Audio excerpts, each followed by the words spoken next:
নিজের মধ্যে সব প্রতিশোধ দমিয়ে রেখেছিলাম। আজ তা মাত্র ওসুল করা শুরু করলাম। সামনে দেখো আরো কত কিছু হয়। মাকসুরা আকাশকে বিছানায় ফেলে ওয়াশরুমে চলে যায়।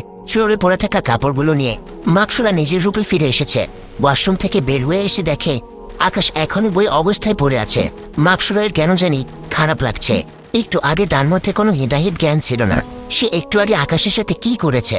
জগ থেকে বানে মিয়ে আকাশের মুখে ছিটা মারে। আকাশ আস্তে আস্তে চোখ খুলে দেখে মাকসুরা ওর সামনে, কিন্তু ওর ভয়ঙ্কর রূপটা এখন আর নেই। আকাশ চুপ করে আছে। মাকসুরা বলল, এই এখন কেমন লাগছে তোমার? আকাশ মনে মনে বলতে লাগলো, সাপের চামড়া পরিবর্তন হয় সময়কালে, কিন্তু এই মেয়ে রূপ পরিবর্তন করে মিনিটে মিনিটে। নিজে অত্যাচার করে এখন নিজে জিজ্ঞাসা করছে কেমন লাগছে। জীবনের মানে হয়তো ফুরিয়ে এসেছে, আর কিছুদিন পর হয়তো আমার জীবনের ইতি করবে, কিন্তু হাতে আর যতদিন সময় আছে তোমাকে ভালোবেসে যাব। তুমি আমার উপর যত অত্যাচারই করো না কেন। মাকসুরা এরপর বলল, এই কথা বলছো না যে? আকাশ বলল, কি বলবো, ভালো লাগছে না। এই আমি তোমাকে জড়িয়ে ধরে ঘুম যাব। আমার খুব মাথা ঘুরাচ্ছে। সে নিজে আকাশকে জড়িয়ে ধরে আকাশের বুকে মাথা রেখে শুয়ে পড়ে। মাকসুরার এমন আচরণের কারণ হচ্ছে আজ অনেকদিন পর সে নিজের শক্তি ফিরে পেয়েছে। এতদিন সে সবার মতো মানুষ ছিল, কিন্তু আজ থেকে আবার পরি হয়ে গেছে। অলৌকিক শক্তির প্রভাবে সে এমন আচরণ করেছে। এতটা শক্তির চাপ সে একসাথে নিতে পারেনি। না হয় সে আকাশের সাথে এইরূপ আচরণ করত না, কারণ সেও আকাশকে একটু হলেও ভালোবাসে। তবে এটা সত্যি যে ওর মনে আকাশের জন্য কিছুটা ক্ষোভ রয়েছে। আকাশও চুপ করে শুয়ে আছে, মাকসুরাকে জড়িয়ে ধরে। আচ্ছা মাকসুরা, একটা কথা জিজ্ঞেস করব, তার সঠিক উত্তর দিবে আমায়? হ্যাঁ দিব। বলো, তুমি কি আমায় সত্যি ভালোবাসো? সত্যি ভালোবাসি কিনা জানি না, আর এটা কি ভালোবাসা কিনা তাও জানি না। তবে এটা সত্য যে তোমাকে জড়িয়ে না ধরলে আমার ঘুম আসে না। তোমার হাতে খাবার না খেলে আমার পেট ভরে না। মনের কোণে কোনো এক জায়গায় তোমাকে অবস্থান দিয়ে ফেলেছি। তবে হ্যাঁ, তুমি আমার জন্য 7 রাজার ধন। তোমার দ্বারাই আমার স্বপ্ন পূরণ হবে। আকাশ সব তাই জানে, কিন্তু মাকসুরাকে কিছু বুঝতে দেবে না। তুমি আমায় ভালোবাসো কিনা সেটা তুমি জানো না, তবে আমি তোমায় খুব ভালোবাসি, নিজের থেকেও বেশি ভালোবাসি। তোমার জন্য নিজের জীবন দিয়ে দিতে পারবো। জীবন দিতে 2 মিনিটও ভাবতে হবে না আমার। মাকসুরা মনে মনে বলে, আমি তো তাই করব। তোমার জীবনই নেব। তোমার রক্তের বদলাতে যে আমার 7 রাজার ধন মিলবে, তোমাকে যে মধ্যেই হবে। এরপর মাকসুরা বলল, কি বলছো কি তুমি এসব? জীবন দিবে মানে তোমার কিছু হলে আমার কি হবে? আকাশ মনে মনে বলল, জীবন তো তুমিই নিবে। মিথ্যে আশ্বাস কেন দিচ্ছ? এরপর মুখে বলল, আরে না, কথার কথা বলেছি। মাকসুরা বলল, আমি আরো ভেবেছি কি নাকি। এই আর একটাও কথা না, এখন ঘুমাবো দুজন। আকাশ বলল, আচ্ছা। তারপর দুজনে মিলে ঘুমিয়ে পড়ে। সকালে মাকসুরা ঘুম থেকে উঠে দেখে আকাশ চায়ের কাপ হাতে নিয়ে দাঁড়িয়ে আছে। মাকসুরা বলল, এই তুমি কেন কষ্ট করে চা আনতে গেলে? আকাশ মনে মনে বলল, কাল তো বিমে নিয়েছি, যতদিন সময় আছে তোমায় ভালোবেসে যাব। এরপর মুখে বলল, কেন আনতে পারি না বুঝি? এই না, তা কেন? কই দেখি দাও। আমার বরটা কষ্ট করে চা করে এনেছে। মাকসুরা চায়ে একটা চুমুক দেয়। চাটা অনেক মজার হয়েছে। খুশিতে আকাশের গানে একটা চুমু এঁকে দেয়। ইস, এত মজার চা মনে হয় এই জীবনের প্রথম খেলাম। এভাবেই চলতে থাকে। আকাশ এখন সবসময় মাকসুরার দেখাশোনা করে। 3 বেলা ওকে খাইয়ে দেয়, মাঝে মাঝে ঘুরতেও নিয়ে যায়। দুজনে মিলে এক রিক্সায় করে ঘুরে খুব মজা করে। অমাবস্যা প্রায় চলে এসেছে, আর মাত্র 2 দিন বাকি। আকাশের মনটা একদম ছোট হয়ে আছে। কাল বাদে পরশু সে আর এই দুনিয়ায় থাকবে না। তবে সে সন্তুষ্ট যে সে তার ভালোবাসার মানুষটার হাতে শেষ নিঃশ্বাস ত্যাগ করবে। অমাবস্যা চলে এসেছে। আজ রাতে অমাবস্যা। মাকসুরার বাবা মা জমিনে আসে, তারপর মাকসুরার কাছে যায়। আকাশ মাকসুরার বাবা মাকে পা ধরে সালাম করে। আজকে আকাশ অফিসে যায়নি। মাকসুরা, তোমরা কথা বলো, আমি একটু সাজ্জাদের সাথে কথা বলে আসছি। তারপর আকাশ ঘর থেকে বের হয়ে যায়। মাকসুরার বাবা, কিরে পাঠাটাকে বলে দিবি কিভাবে? ওটা নিয়ে তোমরা চিন্তা করো না, আজ রাতে ওকে খাবারের মধ্যে সোড়া মিশিয়ে দেব, মানে মঞ্চের পানি। তারপর ওকে পরিপালকে নিয়ে গিয়ে পুরো পরিপালকে সবার সামনে বলে দিব। আকাশ লক্ষ্য করে তার ফোনটা বাসায় ফেলে রেখে এসেছে। ফোনটা নেওয়ার জন্য আবার বাসায় ফিরে যায়। তখনই মাকসুরা আর ওর বাবার কথোপকথন শুনে ফেলে। আচ্ছা, তাহলে আজ আমাকে ঘুমের মধ্যে পরিপালকে নিয়ে যাবে? সমস্যা নেই। তোমার হাতে মন্ত্রের পড়া পানি কেন? বিষও খেয়ে নিব। ভালোবাসা যখন উপলব্ধি করাতে পারেনি, মরে যাওয়া শ্রেয়। মাকসুরা লক্ষ্য করে আকাশ আবারও ঘরে ফিরে এসেছে। আকাশ, কি হলো? তোমার না সাজ্জাদের সাথে দেখা করতে যাওয়ার কথা? ফিরে এলে যে? যাব, কিন্তু ফোনটা ভুলে ফেলে রেখে চলে গিয়েছিলাম, তাই সেটা নিতে এসেছি। ও আচ্ছা। আকাশ ফোনটা নিয়ে ঘর থেকে বের হয়ে যায়। দুপুরে ফিরে আসে। সাজ্জাদকে এই বিষয়ে কিছু জানায় না, আর সাজ্জাদও ভুলে গেছে যে আজ অমাবস্যা। দুপুরে আকাশ নিজ হাতে মাপসুরাকে খাইয়ে দেয়। সারাদিন মাপসুরা দেখাশোনা করে, মাপসুরাই সাথে সাথে থাকে। আজকেই শেষ দিন, এরপর হয়তো মাপসুরাকে আর নিজ হাতে খাইয়ে দিতে পারবে না, মাপসুরাকে ভালোবাসতেও পারবে না। আকাশ ওর মাকেও বলে, মা, আমার যদি কিছু হয়ে যায় আমাকে ক্ষমা করে দিও। তোমার আপন ছেলে না আমি, তারপরেও কখনো আপন মার আদরের কমতি অনুভব করতে দাওনি। আকাশের মা কিছুই বুঝতে পারছে না, হঠাৎ ছেলেটা এমন ধরনের কথা কেন বলছে। আকাশ, কি হয়েছে তোর? এমন আজে বাজে কথা কেন বলছিস? না মা, কিছু হয়নি, এমনি বললাম। মা, তোমায় খুব ভালোবাসি, তোমার কোলে একটু মাথা রাখতে দিবে আমায়? আকাশের মা বলল, কি বলছিস বাবা? মায়ের কোলে সন্তান মাথা রাখবে? এটা আমি না করবো কেন? এটা কি করে হয় বল? আকাশ ওর মায়ের কোলে মাথা রেখে শুয়ে আছে, আর আকাশের মা ওর মাথায় হাত বুলিয়ে দিচ্ছে। সন্ধ্যা ঘনিয়ে প্রায় রাত হয়ে এসেছে, সবাই খাবার খেয়ে শুয়ে পড়ছে, আর আকাশ বিছানায় বসে আছে। সে তার মৃত্যুর জন্য অপেক্ষা করছে। আজ অমাবস্যা রাত, আজকেই মাপসুরা ওর 12 বছরের সাধনার মূল কাজ ইন্তেজাম দিবে। রাতের বেলায় আকাশ খেয়ে দিয়ে খাটে শুয়ে আছে। এমন সময় মাপসুরা একটা গ্লাসে করে সোনা নিয়ে আসে। মাপসুরা বলে, নাও আকাশ, এটা খেয়ে নাও, তোমার জন্য বীজ হাতে বানিয়েছি। পরিবারকের এই শরবত আমরা প্রায় সময় পান করি। আকাশ বলল, আচ্ছা দাও, খাবো, তবে তার আগে আমার একটা কথা রাখতে হবে। কি কথা? তোমায় জড়িয়ে ধরতে দিবে আমায়? আমার কেন জানি মনে হচ্ছে এরপর আর কোনোদিন তোমায় জড়িয়ে ধরতে পারবো না। মামসুরা ঘাবড়ে যায় আকাশের কথা শুনে। ওকে কিছু জেনে গেল না তো? আচ্ছা, জড়িয়ে ধরো। আকাশ মামসুরাকে জড়িয়ে ধরে ওকে পাগলের মতো চুমু খেতে থাকে। মামসুরা, তোমায় খুব বেশি ভালোবাসি। হাসরের দিন খোদার কাছে একটাই আবদার করব, পরকালে আমার জীবন সঙ্গিনী হিসেবে যেন তোমাকে পাই। আমার আর কাউকেই চাই না, শুধু তোমাকেই চাই, শুধু তোমাকে। মাকসুরা মনে মনে ভাবতে থাকে, ছেলেটা আমায় এতটা পাগলের মতো ভালোবাসে, তাও জীবনটা নিয়ে নিচ্ছি আজ আমি। এমন স্বামী কপালে নসিব হওয়া ভাগ্যের ব্যাপার, যে তার স্ত্রীকে এতটা পাগলের মতো ভালোবাসে। আমি তো তোমাকে ভালোবাসি, তোমার বাচ্চাও যে আমার গর্ভে, তোমার ছাড়া থাকবো কিভাবে আমি? তুমি খাইয়ে না দিলে আমায় কে খাইয়ে দিবে? আমায় কে ঘুম পাড়াবে? কে রাতের বেলায় জড়িয়ে ধরে বলবে আমার বুকে মাথা রেখে ঘুম যাও? কিন্তু কি করব আমিও যে অপারক। যজ্ঞকর এটাই নিয়ম, জমিনে আসার পর প্রথমে যেই মানুষটাকে নজরে পড়বে তাকে বলে দিতে হবে। বিশ্বাস করো, ছলনা করতে করতে কখন যে ভালোবেসে ফেলেছি তোমায় তা আমি নিজেও জানি না। কিন্তু তোমার যে মরতে হবে, না হলে আমার এত বছরের সাধনা সবটাই যে ধুলে মিশে যাবে। এই মাপসুরা, এত কি চিন্তা করছো? শরবতের গ্লাসটা আমাকে দাও। আকাশের কথাই হুঁশ ফিরে আসে মাপসুরার। ও, এই নাও গ্লাসটা। আকাশের দিকে এগিয়ে দিয়ে বলল। আকাশ গট গট করে পোড়া সোনার পানিটা খেয়ে গেলে একটু পর আকাশের দুনিয়াদারি ঘুরতে থাকে, যেন চোরকির মতো করে ঘুরছে। মাপসুরা, আমার না খুব কষ্ট হচ্ছে। বলতে না বলতে ঠাস করে খাটের উপরে পড়ে যায়। মাপসুরা, আমার মাথাটা একটু তোমার কোলে নিবে? আমি না তোমার কোলে মাথা রেখে দুনিয়া মায়া ত্যাগ করতে চাই। মাপসুরা বলল, হ্যাঁ নিব তো।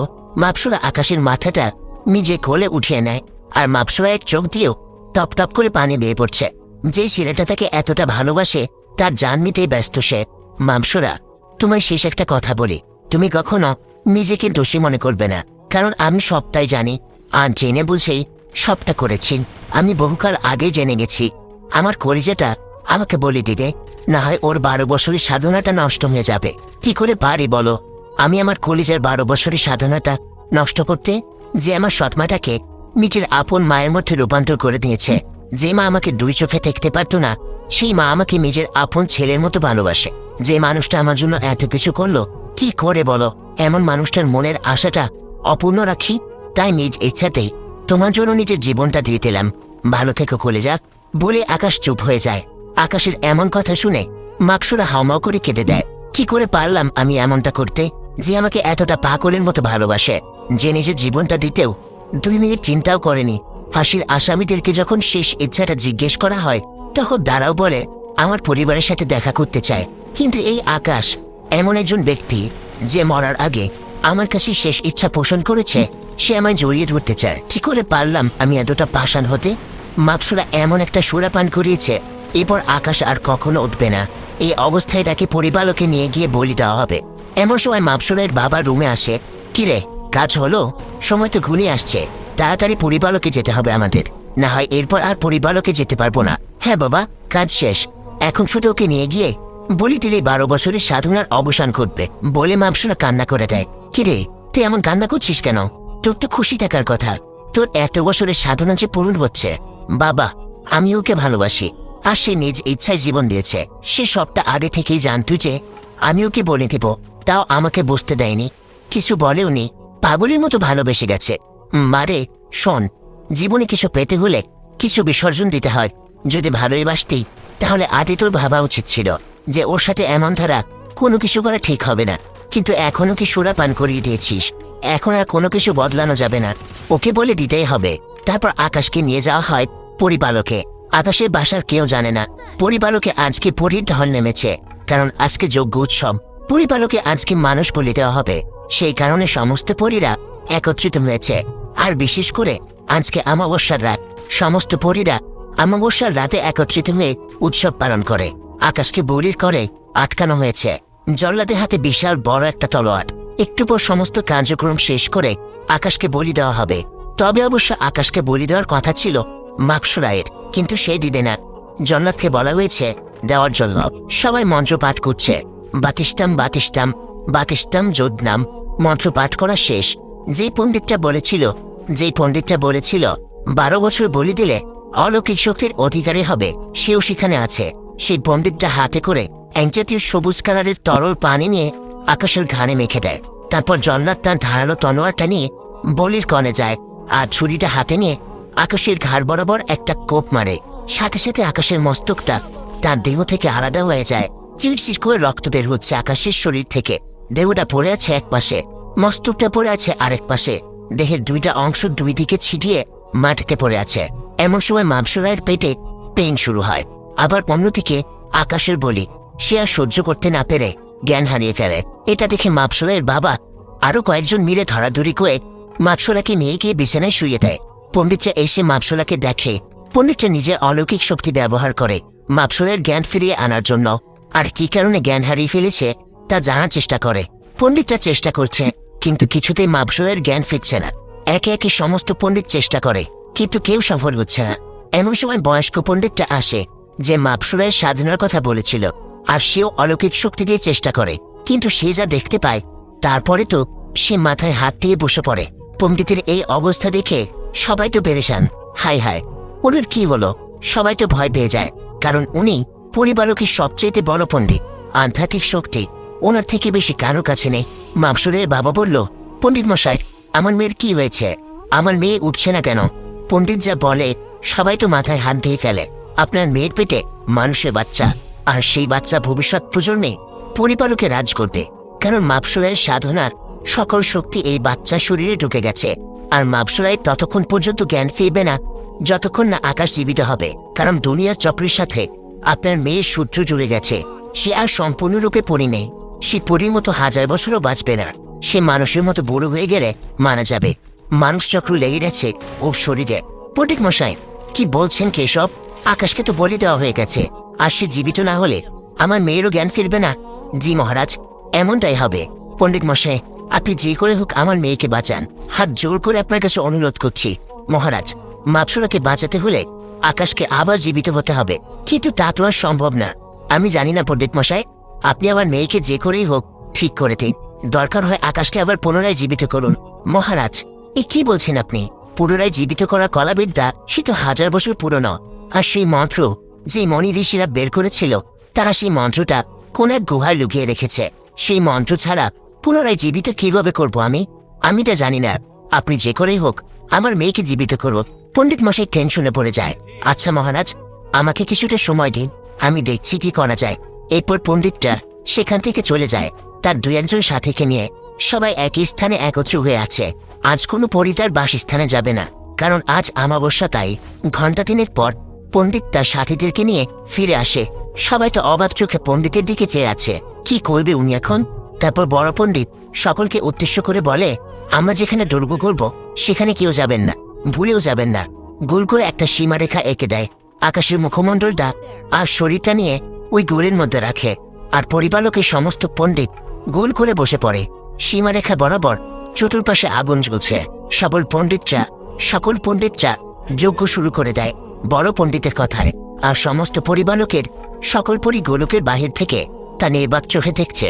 বড় পণ্ডিত সকল পণ্ডিতদের উদ্দেশ্য করে বলে, আধ্যাত্মিক শক্তির মাধ্যমে আমি সেই গুহায় যাব। যেখানে মানুষ জীবিত করার মঞ্চের বইটা লুকিয়ে রাখা হয়েছে। আমি বইটা গুহা থেকে আনার সময় হয়তো আমার জানও চলে যেতে পারে, কারণ মনি ঋষিরা সেই গুহার আশেপাশে বিভিন্ন মায়াজাদু লাগিয়ে রেখেছে। আমার যাই হোক, কিন্তু তোমরা কেউ পিছু হাঁটবা না, আর আমার কনিষ্ঠা আঙ্গুলটা একজন ধরে সংযোগ করে রাখতে। মন্ত্রের বইটা তার হাতে চলে আসবে, আর আমি যদি না ফিরে আসি তাহলে মন্ত্রটা পাঠ করে মন্ত্রের বইটা আবার আমার হাতে রেখে দেবে। পণ্ডিত নিজের আধ্যাত্মিক শক্তির মাধ্যমে সেই গুহায় যায়। বইটা সেই গুহা থেকে বের করে সমস্ত মায়াজাল পার হয়, কিন্তু বইটা নিয়ে ফেরার সময় একটা মায়াজাদুতে আটকে পড়ে। পাশের পণ্ডিতের হাতে বইটা এসে পড়ে। সে বইটা খুলে মন্ত্রটা পাঠ করে, সাথে সাথে আকাশের দেবতা মাটি থেকে কয়েক হাত উপরে উঠে যায়। তার মস্তক ছাড়া শরীরটার সাথে ইতিমধ্যে আকাশের মস্তকটা জোড়া লেগে যায়। পরিবারকে আজ যেন কোনো এক সর্বশক্তির কাজ চলছে। সবাই হতভম্ব হয়ে আছে। আকাশের শরীরটা আস্তে করে মাটিতে নেমে আসে। অন্যদিকে মাপসুরায়ের জ্ঞান ফিরে আসে। জ্ঞান ফেরার পর সে আকাশ বলে চিৎকার দিয়ে ওঠে। মাপসুরায়ের জ্ঞান ফিরে আসা মানে বোঝেন তো, আকাশকে বাঁচিয়ে দেওয়ার কৃতজ্ঞতা স্বরূপ বড় করে একটা কমেন্ট হবে। আমি কিন্তু চাইছি সিঙ্গেল থাকবো। জোর করে আপনারা আমাকে পরির সাথে সংসার করতে ঠেলে দিয়েছেন। এখন যদি ধন্যবাদ স্বরূপ কমেন্ট না পাই তাহলে কিন্তু খবর আছে। আকাশের জ্ঞান ফিরে আসে। সে আস্তে আস্তে চোখ খুলে নিজেকে আবিষ্কার করে সে মাটিতে পড়ে আছে। তার চতুর্পাশ ঘিরে অনেক লোক বসে আছে, সাদা কালারের জামা পরিধান করে। পণ্ডিতটা মন্ত্র পাঠ করে তাড়াতাড়ি বড় পণ্ডিতের হাতে বইটা দিয়ে দেয়, আর বড় পণ্ডিত বইটা গুহায় রেখে বের হয়ে আসে। তখন সে দেখতে পায় কোনো মায়াজাদু আর নেই। সে নিজের মধ্যে ফিরে আসে। অন্যদিকে মাপসুরায়ের চিৎকার শুনে ওর বাবা মা আরো কয়েকজন দৌড়ে যায়। মাপসুরা বলে আকাশ আকাশ বলে জোরে চিৎকার করতে থাকে। মাপসুরের বাবা মা বলল, আকাশ ঠিক আছে, তুই এমন করিস না। না, আমার আকাশ কই? আমার আকাশকে আমার কাছে ফিরিয়ে দাও। আমার আকাশকে চাই, আমি ওকে দেখব। মারে, তুই একটু শুয়ে রেস্ট কর। আকাশ ঠিক আছে, ওর কিছুই হয়নি। না, আমি আকাশকে দেখব বলে জোর করে বিছানা ছেড়ে উঠে পড়ে, আর ঘর থেকে বের হয়ে আকাশ আকাশ বলে চিৎকার করতে থাকে। আকাশ আস্তে আস্তে ওঠার চেষ্টা করে মাটি থেকে। মাপসুরা লক্ষ্য করে হাজার হাজার পরীর ভিড়ে আকাশ দাঁড়িয়ে আছে। পণ্ডিতদের যজ্ঞগণও শেষ। মাপসুরা পরিবালকের পরিদের ঠেলে দিয়ে দৌড়ে গিয়ে আকাশকে জাপটে ধরে। আমার কলিজার কিছু হয়নি তো? আকাশ বলল, কলিজা, আমি তো ঠিক আছি। তুমি এমন করছো কেন? আর আমাকে না বলি দেওয়া হয়েছিল? তাহলে জীবিত গেলাম কি করে? এমন সময় পণ্ডিত একজন এগিয়ে এসে সে আর বলতে, জীবিত গেলেন কিভাবে? মাথার ঘাম পায়ে পড়েছে আমাদের আপনাকে জীবিত করতে। মাপসুরা আকাশকে জাপটে ধরে আছে। মনে হয় যে ছেড়ে দিলে আকাশ কোথাও হারিয়ে যাবে। আকাশও মাপসুরাকে জড়িয়ে ধরে। এরপর আকাশকে আর মাপসুরাকে রাজসভায় নিয়ে যাওয়া হয়। মাপসুরায়ের বাবা আর পরিপালকের সকলে মেনে নেয় আকাশকে, কারণ মহারাজ আদেশ করেছেন। আর তার চেয়ে বড় কথা, আকাশকে মারলে মাপসুরাও মরে যাবে। সেই রাতে তাদের আবার বিয়ে হয় এবং সকল পরিদের সামনে মাপসুরা এর বাবা আকাশকে পরিপালকের রাজা হিসেবে ঘোষিত করে। তবে আকাশের পর আকাশের আর মাপসুরায়ের সন্তানই হবে এই রাজসভার অধিকারী। আকাশ তারপর মাপসুরাকে নিয়ে পরিপালক থেকে ফজরের আগে বাসায় ফিরে আসে। কেউ টের পায় না। সারাদিন আকাশের মাপসুরা জমিনে থাকে। রাতের বেলায় পরিপালকে চলে যায়, কারণ এখন তারা যখন ইচ্ছা হয় পরিপালকে যেতে পারে। কিছুদিন পর মাপসুরা এর বাবু হবে। আকাশ সবসময় ওর খেয়াল রাখে। কিছুদিন পর ওদের ফুটফুটে একটা বাচ্চা হয়। গায়ের রং ধবধবে সাদা, একদম যেন মাপসুরায়ের মতো, কিন্তু চেহারায় পুরো আকাশের উপরে গিয়েছে। এভাবেই চলতে থাকে। 6 বছর পর তানিম দৌড়াচ্ছে খাবার খাবে না বলে। তানিম হচ্ছে মাপসুরা আর আকাশের বাবুটা, আর মাপসুরা তানিমের পিছনে পিছনে দৌড়াচ্ছে ওকে খাবার খাওয়ানোর জন্য। তানিম কোথায় গিয়ে জানি লুকিয়ে পড়েছে। এমন সময় আকাশ এসে মাপসুরাকে পেছন থেকে জড়িয়ে ধরে, ওর ঘাড়ে নাক ঘষতে থাকে। আমার কলিজাটা কি করে? তোমার বান্দর পোড়াটারে খাওয়াচ্ছি, কিন্তু কোথায় গিয়ে যে লুকিয়ে পড়েছে খাওয়ার ভয়ে কে জানে। মাপসুরা তানিমকে এত ডাকা ডাকে, কিন্তু তানিম বের হয় না। আমার ছেলে অনেক ভালো, দেখেছ? সে জানে তার বাবা এখন তার মাকে আদর করবে। এটা বলে আকাশ মাপসুরাকে কোলে তুলে নেয়, আর ওদের বেডরুমে গিয়ে মাপসুরাকে ছেড়ে দিয়ে রুমের দরজা বন্ধ করে দেয়। আকাশ বলে, চলো তানিমের জন্য একটা খেলার সাথী আনি। ইস, লাগবে না, একটাকেই পারিনি সামাল দিতে, তিনার আরো একটা চাই। তোমার না লাগলে নাই, আমার লাগবে বলে মাপসুরাকে আদর করতে শুরু করে। এমন সময় তানিম দরজার সামনে এসে দরজা বাড়ি দিতে থাকে। পাপা, মাম্মাম, তোমরা কোথায়? তানিম, তোমার বাবা তোমার মাম্মামকে আদর করছে, তোমার সাথে খেলার জন্য একটা সাথী আনতে। আচ্ছা বাবা, বেশ করে করো কেমন? আমার খেলার সাথী যেন তাড়াতাড়ি পাই আমি। মাপসুরা বলল, বদ লোক একটা, খবিস। নিজের ছেলেকে কেউ এসব বলে আকাশ বলল, দেখেছো তোমার ছেলে কত স্মার্ট। সে বলছে বেশি করে আদর করতে, আমি তাই করব। এই যে হ্যালো, আপনারা কি শুনেন? হ্যাঁ, ওরা আদর করবে, এটাও শুনতে হবে আপনাদের। যান সবাই নিজের বউকে গিয়ে আদর করে।